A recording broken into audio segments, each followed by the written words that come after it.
देखिए, इतिहास जो हम लोग पढ़ रहे हैं, इस इतिहास का आज क्लास चौथा है और चौथा क्लास में हम लोग टॉपिक पढ़ रहे हैं महमूद गजनवी का इतिहास। महमूद गजनवी एक तुर्क आक्रमणकारी था। हम लोग इसे अफ़गान के रूप में भी जानेंगे। अफ़गानी शासक कहेंगे या तुर्क शासक कहेंगे। इस अफ़गानी या तुर्क आक्रमणकारी के रूप में विख्यात शासक है महमूद गजनवी। तो आज हम लोग महमूद गजनवी की इतिहास को देखेंगे।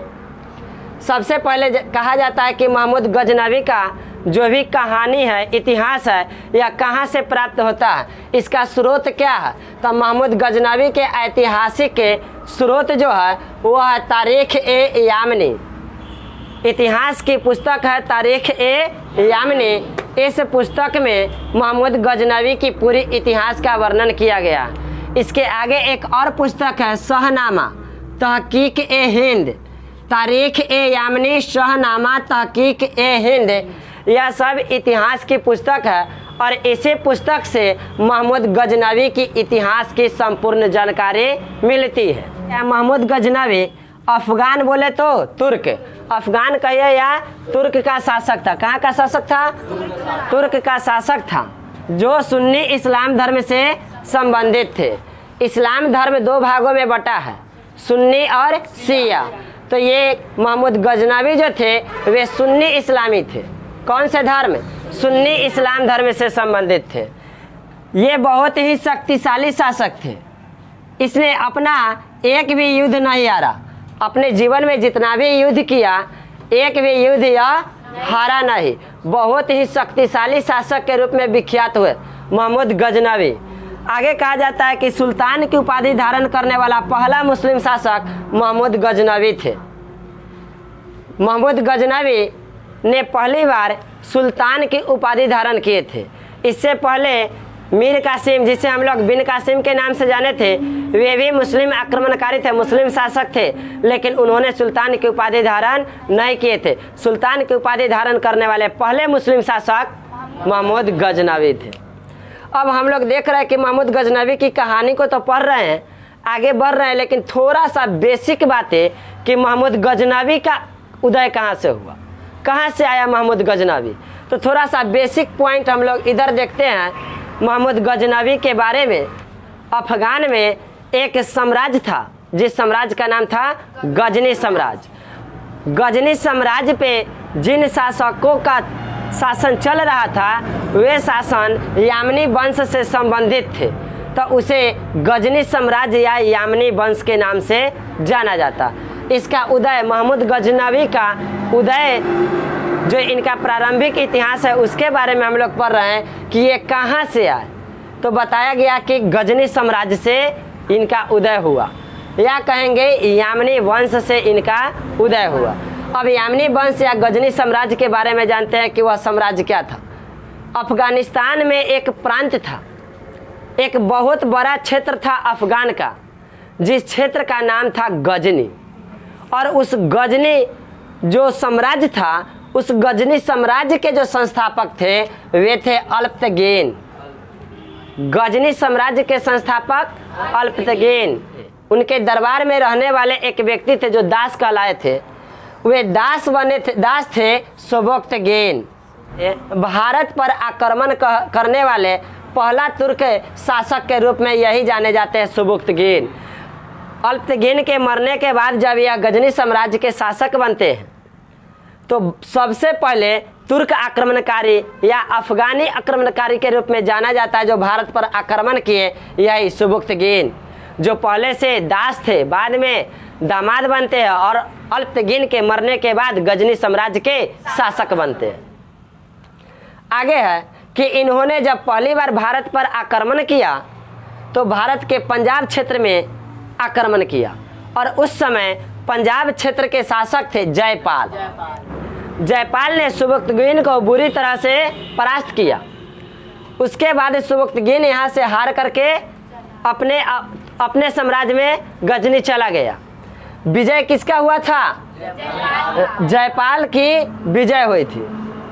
महमूद गजनवी जो थे सुबुक्तगीन का ही पुत्र थे। देखिए सुबुक्तगिन अब समझ में आया ना कि कौन थे? गजनी के शासक। गजनी के शासक कब बनते हैं? अल्पतगिन के मरने के बाद 977 ईस्वी। अब क्या होता है कि इनका एक पुत्र था, कौन? महमूद गजनवी। महमूद गजनवी किसके पुत्र? सुबुक्तगिन के पुत्र थे। अब क्या होता है कि जब यह हार करके चले जाते हैं तो वहाँ पर महमूद गजनवी को पता चलता है। उस समय महमूद गजनवी अफगान में ही एक छोटा सा क्षेत्र था, सिस्तान, उसी सिस्तान के वे शासक होते हैं महमूद गजनवी, छोटा सा प्रांत। उनके पिता सुबुक्तगिन गजनी, जो बहुत बड़ा साम्राज्य था, गजनी के शासक थे। और उसे गजनी के बगल में एक छोटा सा प्रांत था, सिस्तान, वही सिस्तान पर इनका शासक था महमूद गजनवी का। जब सुबुक्तगिन ने भारत पर आक्रमण किया और पंजाब के शासक जयपाल से वह परास्त होकर के वहाँ जाते हैं, तो यह पूरी कहानी महमूद गजनवी को बताते हैं। गजनवी को पता चलता है मेरे पिता ने भारत पर आक्रमण किया और पंजाब के शासक जयपाल से परास्त होकर के वापस आए हैं। मैं शपथ लेता हूँ कि अपने पिता की बदला मैं जयपाल से लूँगा और जयपाल को परास्त करके रहूँगा। कौन बोला था? महमूद गजनवी। महमूद गजनवी ने ऐसा कहने के बाद भारत पर आक्रमण किया। अभी हम लोग थोड़ा सा बेसिक पॉइंट देख रहे थे, एक बात देख लेते हैं इसी में कि महमूद गजनवी कौन थे? सुबुक्तगिन के पुत्र थे। महमूद गजनवी का जो जन्म हुआ था वह कब हुआ था? 2 नवंबर 971 ईस्वी को अफगान में ही हुआ था। अफगान में एक जगह था, कहाँ? गजनी। उसे गजनी में इनका जन्म हुआ था महमूद गजनवी का।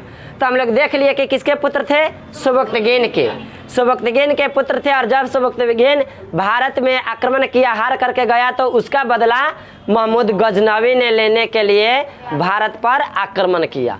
अब हम लोग देखते हैं महमूद गजनवी का भारत पर आक्रमण। बउआ ध्यान देंगे, महमूद गजनवी अपने पिता की मृत्यु के बाद 997-98 में गजनी का शासक बना। उसके पिता सुबुक्तगिन थे, वे भी मर जाते हैं। उसके बाद महमूद गजनवी क्या होते हैं? गजनी के शासक बनते हैं। कब शासक बनते हैं? 997-98 में। कभी कभी आपको 997 मिलेगा कोई किताब में, तो कहें 998 मिलेगा। तो हमें यहाँ बताए 97-98 में गजनी का शासक बना और 98 से लेके 1030 तक शासन भी किया। कितना? 998 से लेकर के 1030 तक, कुल मिलाकर के 32 वर्षों तक इसका शासन चला गजनी साम्राज्य पर। किसका? महमूद गजनवी का। उसी आवर में महमूद गजनवी ने भारत पर आक्रमण करने की कोशिश किया, और कोशिश ही नहीं किया, आक्रमण किया, और कुल आक्रमण की संख्या रहा कितना? 17 बार। 17 बार उन्होंने भारत पर आक्रमण किया। आक्रमण करने का मुख्य 2 उद्देश्य, एक तो अपने पिता के परास्त की बदला लेना, और दूसरा उद्देश्य उसे पता चल गया था कि भारत सोना चांदी और हीरा से भरा हुआ, यहाँ से धन लूट करके अफगान ले जाना, गजनी साम्राज्य का विस्तार बहुत बड़ा करना, भारत से धन संपत्ति लूट करके ले जाना ही महमूद गजनवी का मुख्य उद्देश्य था। इस उद्देश्य से उन्होंने भारत पर कुल 17 बार आक्रमण किया। उसका आक्रमण शुरू होता है 1000 ईस्वी से। अच्छा, एक बात और यहाँ पर देख लेते हैं कि कुल 17 बार जो आक्रमण किया है, इसकी जानकारी किस इतिहासकार के अनुसार मिलती है? तो एक इतिहासकार फेमस है, हेनरी इलियट एक प्रसिद्ध इतिहासकार है। इन्होंने ही बताया कि महमूद गजनवी भारत पर कुल 17 बार आक्रमण किया। किसने बताया? हेनरी इलियट ने। प्रसिद्ध इतिहासकार हेनरी जिलियट के अनुसार यह पता चलता है कि महमूद गजनवी भारत पर कुल 17 बार आक्रमण किया। आगे है कि भारत पर इसका जो आक्रमण का था, वह आक्रमण का मुख्य उद्देश्य क्या था? धन लूटना। अब आक्रमण में हम लोग देख लेते हैं, कुल 17 आक्रमण को नहीं देखते हैं, कुछ महत्वपूर्ण आक्रमण। हालांकि एक भी आक्रमण इसका असफल नहीं हुआ, सब के सब सफल हुआ और सभी आक्रमण में उन्होंने भारत से कुछ ना कुछ धन लूट करके ले ही गया। कुछ आक्रमण जो ज़्यादा विशेष रूप से फेमस हुआ वह है सबसे पहला आक्रमण 1000 ईस्वी में। कभी कभी आपको मिलेगा कि वह पहला आक्रमण किया था 1001 में। यहाँ पर देखिए 1000 में पहला आक्रमण किया था और बदला लेने के मकसद से। किसके विरोध? पंजाब में हिंदुशाही शासन था। भारत का जो क्षेत्र था पंजाब हिंदुशाही राजवंश था और उस हिंदुशाही राजवंश के शासक थे जयपाल। शासक कौन थे? तो 1000 ईस्वी में महमूद गजनवी ने भारत पर जो आक्रमण किया था वह पंजाब क्षेत्र पर आक्रमण किया और उस समय पंजाब के शासक जयपाल थे। तो किसके विरुद्ध आक्रमण किए? जयपाल के विरुद्ध। जयपाल के विरुद्ध आक्रमण किए तो जयपाल को हरा दिए। महमूद गजनवी जयपाल को हरा दिया और वहाँ से कुछ धन लूट करके ले गए। उसी समय उन्हें पता चल गया कि भारत में सोने चांदी का भंडार असीमित है, हम बार बार आएंगे और यहाँ से धन लूट करके जाएंगे। फिर 1 साल के बाद 1001 में आ गया और जब 1001 में भी आया तो उस समय भी शासक यही थे, जयपाल ही थे। जयपाल को इस समय बहुत बुरी तरह से हराया, बहुत बुरी तरह से 1001 में। अब 1001 में जो जयपाल बुरी तरह से हारा तो उस समय उसे अपने आप में जयपाल को बहुत ही शर्मिंदगी महसूस हुआ कि लगातार एक ही शासक से जिसके पिता को हमने हराया उसका बेटा मुझे हरा दिया। इस बात का शर्मिंदगी महसूस हो गया पंजाब के शासक जयपाल को। उन्होंने आत्महत्या कर लिया। शर्मिंदगी हो गया था, शर्मिंदगी से आत्महत्या कर लिया कि जिसके बाप को हमने उठा उठा के पटके हैं आज उसका बेटा मुझे लगातार 2 बार पटक दिया, परास्त कर दिया। इस बात की शर्मिंदगी से पंजाब के शासक जयपाल ने आत्महत्या कर लेता। कब? 1001 ईस्वी। अब आगे की कड़ी में हम लोग देखते हैं महमूद गजनवी का अगला आक्रमण 1001 का। 1001 हो गया ना। देखिए अब आगे है 1008 का आक्रमण। 1008 में उन्होंने आनंदपाल के विरुद्ध आक्रमण किए थे। अब ये आनंदपाल कौन थे? जयपाल के पुत्र। जयपाल जो आत्महत्या किए उसके बेटा अब पंजाब के शासक बने। हालांकि महमूद गजनवी जब भी अफगानिस्तान से आएगा तो सीमा वही है, रास्ता वही है, पहले पंजाबी क्षेत्र से होते हुए।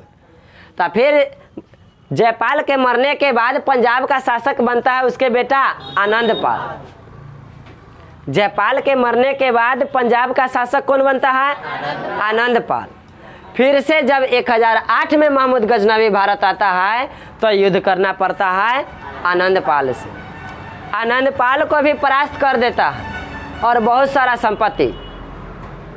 आनंदपाल को भी परास्त करके फिर से उस समय भी भारत से बहुत सारे सोना चांदी लूट करके ले जाता है।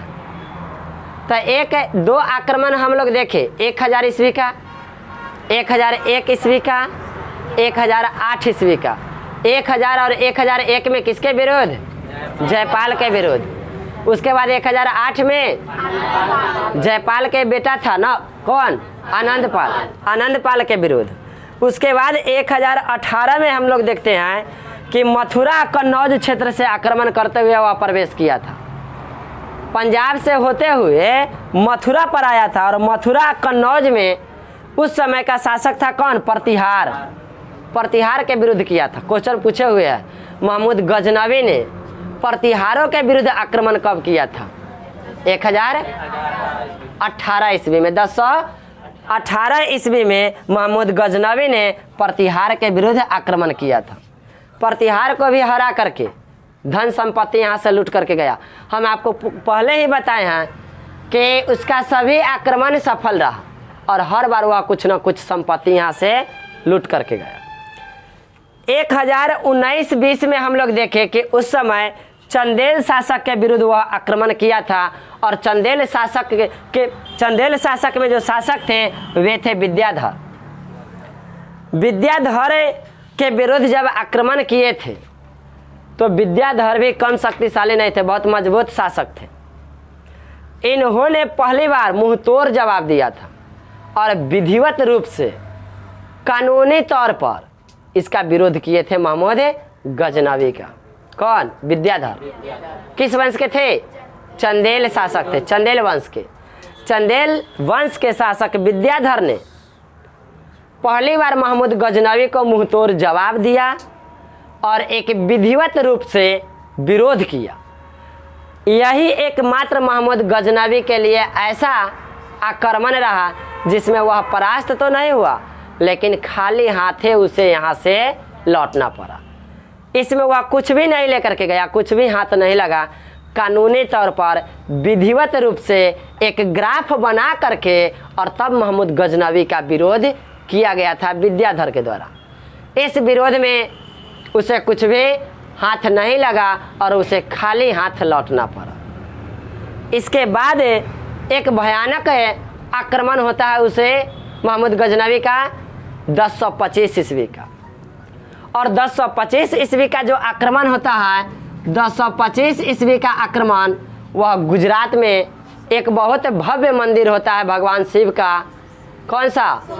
सोमनाथ मंदिर। वही सोमनाथ मंदिर पर वह आक्रमण करता है। कब? 1025 में। सोमनाथ मंदिर को पर आक्रमण करके यह मंदिरों की संपत्ति को लूटना शुरू किया। और मंदिरों की संपत्ति जब लूट करके जा रहा था, यहाँ से वापस भाग रहा था, तो उस समय गुजरात में जाट समुदाय के लोग अधिक संख्या में थे। और वही जाट समुदाय के लोगों ने महमूद गजनवी का विरोध किया, वह रोकने की कोशिश किया। जो भी संपत्ति मंदिर से लूट करके ले जा रहा था उसे छीनने की कोशिश किया था। हालांकि कोशिश में पूरा सफल नहीं रहा, लेकिन कुछ संपत्ति उससे जाटों ने छीन लिया। क्वेश्चन बहुत इंपॉर्टेंट बनता है कि कोहिनूर का हीरा जाटों ने छीना था। भारत से एक विदेशी आक्रमणकारी से जाटों ने कोहिनूर का हीरा छीना था। वह आक्रमणकारी कौन था? महमूद गजनवी। वह महमूद गजनवी का 1025 का जो आक्रमण था वह 16वां आक्रमण था। 16वें आक्रमण में उन्होंने सोमनाथ मंदिर को ध्वस्त किया और मंदिर से सोना चांदी और हीरे जो भी कीमती आभूषणें था उसे लूट करके ले जा रहा था। तभी रास्ते में जाटों ने उसका विरोध किया और कुछ संपत्ति लूट लिया, उसे छीन लिया। महमूद गजनवी का टारगेट अब हो गया किसके विरोध? जाटों के विरोध। उस समय तो वह जाटों से युद्ध नहीं कर पाया क्योंकि वह संपत्ति लूट करके भाग रहा था। देखा कि युद्ध करेंगे तो सारा लूटा हुआ संपत्ति मेरा यहीं पे रह जाएगा, इसलिए किसी तरह से बच करके वह निकला। जो भी लूटा हुआ सामान था उसे लेकर के गया, कुछ छीना गया, लेकिन टारगेट कर लिया था कि अब अगिला आक्रमण हम भारत पर स्पेशल जाटों के विरुद्ध करेंगे और जाटों का समाप्त कर देंगे यहाँ से। तब जाकर के 1025 के बाद इसका अगला आक्रमण होता है 1027 में। किसके विरोध? जाटों के विरुद्ध होता है। जाटों के विरुद्ध 1027 में भारत पर आक्रमण होता है और वह महमूद गजनवी का अंतिम आक्रमण माना जाता है, 17वां आक्रमण। उसमें जाटों को परास्त कर देता है। जाटों को पराजित करके फिर से यह गजनी चला जाता है और गजनी जाने के बाद अपने साम्राज्य में इतना न धन संपत्ति भारत से लूट करके चला गया था कि वह उसे सह नहीं पाया। जिधर नजर उठाता था उधर सोना ही सोना, चांदी ही चांदी देख रहा था। ऐसा होते होते देखते देखते वह क्या हो गया? पागल हो गया। और कुछ इतिहासकारों का मानना है कि वह सोने चांदी हीरे जवाहरात जो संपत्ति लूटा था उस संपत्ति को देख करके पागल हो गया। और पागल होने के बाद 1030 ईस्वी में क्या होता है कि इसकी मृत्यु हो जाती है। महमूद गजनवी की मृत्यु हो जाती है 1030 में। कुछ इतिहासकार का मानना है कि जब वह जाटों से युद्ध किया था, जाटों से युद्ध में वह भी बहुत पस्त हो गया था। जीत तो गया था लेकिन युद्ध में पस्त हो गया था। उसके बाद जब वह गजनी पहुंचा तो उसे डायरिया की बीमारी हो गया था और डायरिया की बीमारी होने से उसकी मौत हो गई। कुछ इतिहासकारों का मानना है कि डायरिया बीमारी होने से उसकी मौत हुई है और कुछ इतिहासकारों का मानना है कि वह सोना देख करके पागल हो गया था और पागल होने के बाद वह मर गया था। तो इस तरह से हम लोग देखें महमूद गजनवी की इतिहास, उसके जन्म से लेकर के उसके मृत्यु तक की कहानी को देखें 1030 में उसके मृत्यु हो जाती है। अब कुछ और महत्वपूर्ण जो तथ्य आता है इसे महमूद गजनवी से, उसको देख लेते हैं। बुआ एक बार नोट करने, महमूद गजनवी के जिस समय शासन चला रहे थे, जिस समय इसका शासन चल रहा था, उस समय के कुछ प्रसिद्ध इतिहासकार थे, विख्यात इतिहासकार। उनमें सबसे पहले एक इतिहासकार का नाम आता है उत्तवी। क्वेश्चन पूछा भी है, उत्तवी किसके समय के इतिहासकार थे? महमूद गजनवी के। दूसरे इतिहासकार थे फिरदौसी और तीसरे थे अलबरूनी। ये तीनों प्रसिद्ध विख्यात इतिहासकार थे किसके शासनकाल के समय? महमूद गजनवी के। और महमूद गजनवी के साथ भारत आए भी थे अलबरूनी। भारत आए और भारत की पूरी संस्कृति को देख करके भारत के बारे में बहुत अच्छा से वर्णन किया है इन्होंने अपनी पुस्तक किताब उल हिंद में। किताब उल हिंद को तहकीक ए हिंद के नाम से जाना जाता है। तहकीक ए हिंद, इस पुस्तक में अलबरूनी ने पूरी हिंदुस्तान की संस्कृति के बारे में वर्णन किया है, बहुत अच्छी तरह से वर्णन किया हिंदुस्तान के बारे में। तो अलबरूनी किसके साथ भारत आया था? महमूद गजनवी के साथ। और भारत आया था तो कौन से पुस्तक की रचना किया? किताब उल हिंद या तहकीक ए हिंद। और इस पुस्तक में किसका वर्णन किया? भारतीय संस्कृति का वर्णन किया। एक और इतिहासकार थे, कौन? फिरदौसी। फिरदौसी द्वारा एक पुस्तक लिखा गया था, बहुत ही विख्यात पुस्तक, शाहनामा। बार बार पूछता है, कंपटीशन में भी पूछता है, शाहनामा पुस्तक के लेखक कौन है? फिरदौसी। उत्तवी के द्वारा लिखा गया पुस्तक का नाम क्या था? किताब उल यामनी। इसमें पूरे इस वंश के, यामनी वंश के पूरा अच्छी तरह से विस्तार पूर्वक वर्णन किया गया है यामनी पुस्तक में, जिस पुस्तक का नाम रखा गया है किताब उल यामनी। किसने लिखा था? उत्तवी। तो महमूद गजनवी के दरबारी जो इतिहासकार थे वे तीन थे, कौन कौन? उत्तवी, फिरदौसी और अलबरून। एक नोट में हम लोग जानते हैं कि पुराणों का अध्ययन करने वाले पहला मुस्लिम शासक कौन थे? महमूद गजनवी। तो इस तरह से हम लोग आज की क्लास में महमूद गजनवी कहिए, उसका इतिहास पढ़े, महमूद गजनवी का इतिहास, या गजनी साम्राज्य के इतिहास पढ़े, या कहेंगे तो यामनी वंश की, यामनी वंश के इतिहास को पूरी अच्छी तरह से पढ़ लिए हैं। आज की क्लास खत्म, अब कल की क्लास आगे।